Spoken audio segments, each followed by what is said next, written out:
70s, we had the first referendum, which was the will of the people. Then in 2016, we had a second referendum, which came to a different decision. It was also run on different terms. Back in 2014, when Scotland wanted independence, the terms of their referendum set a clear majority of 60-40, and it allowed 16 and 17-year-olds who had the biggest stake in the future. So all this thing about a third referendum not being democratic and against the will of the people does concern me a little. Yes. But then you have to go back and think, at the time of the second referendum in 2016, the world was a fairly stable place, with NATO, a core of our security, stable trading deals and peace. But since that time, Trump's undermined NATO, he's undermined the UN, he's trying to undermine the WTO by refusing to appoint anybody. So there has been a considerable amount of change in the external world that we're relying on. Yeah. So I think there is a good case that there's a lot of things outside of the UK and Europe that should concern us, and that's why I think there is a reasonable case for saying, hang on, I mean, if you were climbing up to a diving board to jump into a swimming pool, when you got to the top you found somebody had drained half the water out, you might just think again. Yeah.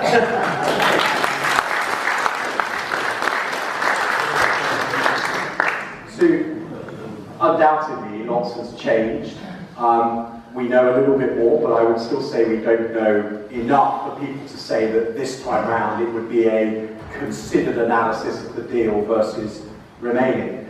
But I can just reflect to you that when I'm using my judgment about what I should be doing as your MP in Parliament, I'll be reflecting on the fact that I don't perceive public opinion to a movement. I'm very clear that there's been a migration from those who have been writing to me throughout the whole sort of Article 50 process and the withdrawal bill process opposing Brexit, that they are now writing to me about people's vote. We map that out very clearly, and we see that they're the same people, about sort of 700-800 people within the constituency writing to me about that all the time. I see the same in those who are on the Leaver side. They were sort of, initially they were just celebrating, but since they started to feel that the Brexit project was under threat, between the same people writing on different issues, but it's affecting on the same part of China. And then in the middle, there are 77,500 constituents that haven't written to me about Brexit at all. And when I go out and see them, you bump into parents at kids' sports games, you go to the state, or you're visiting businesses or communities, or whatever else, I don't feel like opinion is moving massively in any direction. And I sort of have to use my inbox isn't the best barometer, but it's pretty consistent. And when I've been out and about, I haven't really sensed a big change. And as I said earlier on, the thing that I hear most is, I don't like it, as a Remainer, I do need to be leaving, but let's just get it over and done with. Or I'm a Leaver, I think we've just got to get this over and done with, because it is what it is. Let's just get to the 29th of March, be out, and then whatever comes next, comes next.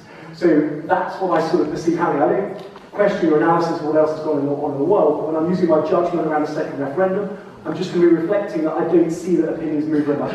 Very quickly sort of come